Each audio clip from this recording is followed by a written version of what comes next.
Hello everyone, welcome back. তো এখন বাজে ভোর 3টা। এত সকাল সকাল উঠলাম, আমার চোখই খুলছে না। আজকে লাইফে ফার্স্ট এত সকাল সকাল উঠে কোথাও যাব। তো আমরা যাব আজকে মন্দিরে গাইস। কোন মন্দিরে যাই, কে কে যাই, কিসে করে যাই, সব তোমাদেরকে দেখাবো এই ব্লগে। তোমাদের ব্লগটা কন্টিনিউ করতে হবে।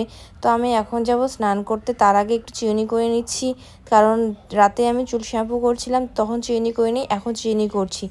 তোমাদের সঙ্গে দেখা হচ্ছে স্নান করার পরে। আমি বাথরুম থেকে এসে দেখি বাড়িতে এদিকে সবাই রেডি হয়ে গেছে।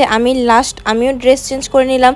তো দিদিরা সবাই লাগাচ্ছে সানস্ক্রিন, কারণ রৌদ্র উঠে যাবে বাড়ি আসতে আসতে, তার জন্য ওরা সানস্ক্রিন লাগাচ্ছে। কিন্তু আমি সানস্ক্রিন লাগাবো না, কারণ আমি সানস্ক্রিন লাগালে প্রচণ্ড ঘামি। তো বাইরে তোমরা দেখতে পাচ্ছ এত অন্ধকার কুয়াশা। আর আমাদের বাড়ির বাইরে জানি না এত কিসের ভিড় লাগছে, গাড়ির লাইন। আমরা ভাবছিলাম ফার্স্টে অ্যাক্সিডেন্ট হয়েছে, কিন্তু না। বাবু গিয়ে লোকটাকে বলে আসলো গাড়িটাকে একটু সাইড করো, আমাদের গাড়িটাকে উঠাবো। কারণ আমাদের বাড়ির রোড সাইডে একদম আমাদের রোডের সামনে গাড়িটা রাখছে। আমাদের গাড়ি বার হওয়ার মতো কোনো পরিস্থিতি নাই, তো ওদেরকে বলে আসলো একটু সাইড দিতে। তো এখন দিদি লাগাচ্ছে নেল পলিশ, এখনও পর্যন্ত কেউ আসেনি। মারা আসবে তারপরে আমরা যাব। তো এখন গাড়ি সাইড করলো, এখন আমরা যাচ্ছি। এত অন্ধকার গাইস, তোমরা দেখতেই পারছো।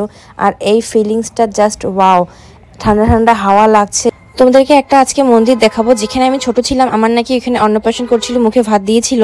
তো ওই মন্দিরেও আজকে যাব। আমি যখন 7 মাস ছিলাম তখন ওইখানে আমাকে নিয়ে গেছিল। তো এখন আমার বয়স হচ্ছে 18। এত বছর হয়ে গেল, দেখবো গিয়ে জিনিসটা কীরকম আছে না আছে। আমারও প্রচণ্ড ইচ্ছে ছিল মন্দিরটাতে যাব, তো আজ যাচ্ছি। খুব এনজয়, নিজেকে এক্সাইটেড ফিল করছি আমি। তো চলে আসলাম আমরা এখানে মন্দিরে। ফার্স্টে আমরা বড় মন্দিরে যাব, তারপরে জটিলেশ্বর যাব। তো এখানে ভোলে বোমের সবাই যাচ্ছে হেঁটে হেঁটে। অনেকেই হাঁটতে হাঁটতে পায়ের একদম ছাল উঠে গেছে, দেখতেই পাচ্ছ তোমরা সবাই। কিন্তু কারো কারো মানুষ কামনা থাকে যে তারা হেঁটে যাবে বা রাস্তাতে শুয়ে শুয়ে অনেকেই যায়। যেমন সেদিন আমাদের বাজারের এদিক দিয়ে যাচ্ছিল একটা লোক, রাস্তা দিয়ে শুয়ে শুয়ে। তারপরে আমরা নিয়ে গেলাম জল দিলাম, যেহেতু ওরা ভগবানের নাম করে যাচ্ছে, এত দূর থেকে একটু হেল্প কিছু যায় না না। তো এখন যাচ্ছি আমরা মন্দিরে হেঁটে হেঁটে খালি পায়ে। গাড়ির মধ্যে আছে জুতো, গাড়ি করছে বাবু পার্কিং। তো আমি একটু তোমাদেরকে ফেসটা দেখাচ্ছি আমার আজকের। আমি পরেছি একটা হাফ প্যান্ট আর উপরে একটা টি শার্ট, কারণ গরম লাগবে আমাকে, আমি গরম সহ্য করতে পারি না, প্রচণ্ড ঘামি আমি। তো এখানে পোকার মতো লোক গাইজ, এত ভিড়। তোমাদেরকে এখানকার পুজোর ভিডিওটা দেখালাম না, কারণ এখানে ফোন বার করা নট অ্যালাউ। কারণ আমার ফোন যদি চুরি হয়ে যায় আমি মরে যাব। আমার নতুন নতুন আইফোন নিলাম আমি, এখনও আমার ফোন চালানি শখটাই আমার এখনও পূরণ হলো না। তো এখানকার পুজো দেওয়া হয়ে গেছে কমপ্লিট। এখন যাব আমরা জটিলেশ্বর মন্দির। আমি তো বাবাকে বলছি যে এখনো কি মন্দিরটা সেরকমই আছে যেরকম আমি ছোট থাকতে ছিলাম। ফাইনালি চলে আসলাম ওই মন্দিরের পাশে। তো দেখতে পাচ্ছ আমি এখন খালি পায়ে হাঁটছি। আমরা নিব এখন কিছু ফুল, তারপরে যাব ভিতরে, আগে ধোবো হাত পা। তো এখন নিব ফুল। আর আমি শুনলাম যেইখানে আমি ফুল নিচ্ছি এই দিদাটা নাকি আমি যখন ছোট ছিলাম তখনও সেম এই ফুলের দোকানের ফলই বিক্রি করতো। তো আমার মাকে দেখে চিনতে পারলো যে আমি সে মেয়েটা ছোট থাকতে যখন আমাকে নিয়ে আসছিলো এখানে পুজো দিতে। তো প্রচণ্ড কথা বললাম এখানে একটু, আমাকে বলছে বা এত বড় হয়ে গেছো, এত বছর পরে দেখলাম, চিনতেই পারছিলাম না, তোমার মাকে দেখে চিনলাম। তো এখন যাচ্ছি আমরা ভিতরে, এই ফুলগুলো নিয়ে যাব আমরা শিবলিঙ্গে পুজো দিতে। আর গাইস জানো, তোমাদের জন্য এই ব্লগ বানাতে গিয়ে আমার মন্দিরের ওইখানে একটুর জন্য আইফোন আমার শিবলিঙ্গের ভিতরে পড়ে যেত, যেখানে ভর্তি জল।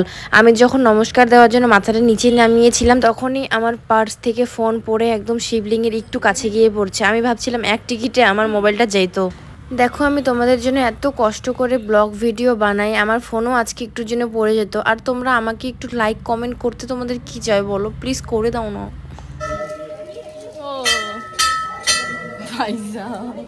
তো আমার নজরে পড়লো সিঁদুর। তো আমি বাবুকে বললাম মাকে একটু সিঁদুর পরিয়ে দাও। বাবু আনলো সিঁদুর, মা পাচ্ছে লজ্জা, কিন্তু আমিও কমা জিদ্দি না, আমি বাবুর হাত দিয়ে মাকে সিঁদুর পরিয়ে ছাড়বো। তো এখন মাকে পরাচ্ছি সিঁদুর। মা তো লজ্জাতে লাল হয়ে গেছে, কারণ জিজু দেখবে এই ভিডিওটা, যখন দেখবে তখন ভাববে যে আমার শ্বশুর শাশুড়ির এখনো কত ভালোবাসা। গাইজ এখানে এত বড় বড় পাথরের মধ্যে কিভাবে ঠাকুরের মূর্তি বানানো আছে, জাস্ট ওয়াও, আমি দেখে তো অবাক। এখনো পুরনো যুগের স্মৃতি অনেক কিছু আছে এই মন্দিরের মধ্যে, তোমরা আসলে দেখতে পারো। এটা ময়নাগুড়ি জটিলেশ্বর মন্দির, আমি লোকেশন দিয়ে দিব এই ভিডিওর লিঙ্কে, তোমরা গিয়ে দেখবে। আর এটা হচ্ছে মা কামাখ্যার মন্দির ভিতরে, এখানে বিবাহিত মহিলারা সিঁদুর দান করে এখানে ঠাকুরকে। তো আমার মা এখন দান করবে সিঁদুর এখানে। মা কিভাবে কি দান করে না করে আমি দেখবো, কারণ আমি যখন নেক্সট টাইমে আসবো তখন আমার বরের সঙ্গে আসতে হবে আমাকে। আর গাইজ দেখতেই পারছো এখানে এত সুন্দর সুন্দর ঠাকুরের মূর্তি বানানো আছে পাথরের উপর দিয়ে। তো আমি একটু করলাম নমস্কার, ভগবান আমার বর যাতে খুব ভালো থাকে সারা জীবন। তো এখানে এখন একটু পুজো দিব, তারপরে চলে যাব আমরা এখন এখানে সুতো বাঁধতে। এই বড় বট গাছের মধ্যে এটা বাঁধলে নাকি মানসকামনা পূরণ হয়। তো আমারও মনের মধ্যে অনেক কিছু আছে, আমি মানুষ করেছি। তো এখন বাঁধবো আমি ধাগা এইখানে। তো আমি এখন খুঁজছি কোন জায়গাতে বাঁধা যায়। তো এত কিছু খুঁজে বাদ দিয়ে যেখানে আমার মন চাবে ওইখানে আমি বাঁধবো। তো মা বাঁধবে নিচে আর আমি বাঁধবো এক সাইডে। এই গাছের মধ্যে নাকি অনেকে পাথর দিয়ে এই ধাগাটাকে বাঁধে। তো আমি পাথর আনতে গিয়েছিলাম ভুলে, তো ওইভাবে আমি বেঁধে দিলাম। আমি জানি না কীরকম বাঁধতে লাগে না লাগে, কিন্তু আমার মন বললো, তো আমি 7টা গিট দিয়ে দিলাম ওইখানে। তো আমার বাঁধা শেষ। সবাই নাকি এই গাছের রাউন্ড করে 3বার, তো আমি করব 7বার, কারণ আমি 7বারই করি। 7বার গিট দিয়েছি, তো আমি এখন 7বারই ঘুরবো। তোমরা হয়তো অনেক কেউ ভাবছো আমি 7বার কেন করছি। তো আমি তোমাদেরকে বলছি, আমি চাই যার সঙ্গে আমার বিয়ে হবে তার সঙ্গে যাতে আমি 7 জনম একসঙ্গে থাকি। আমার এরকম টিকা পড়তে খুব ভালো লাগে। আমি তখন থেকে খুঁজছিলাম যে এই মন্দিরে কেউ আছে কি না এরকম তিলক লাগানোর জন্য। তো পেয়ে গেলাম একটা দিদাকে, তো পরিয়ে দিল। এখন বাড়ির সবাইও এক এক করে পড়বে। দিদি পড়লো, তারপরে পড়বে বাবা, তারপরে আমি বানাবো কয়েকটা রিলস, তারপরে চলে যাব বাড়ি।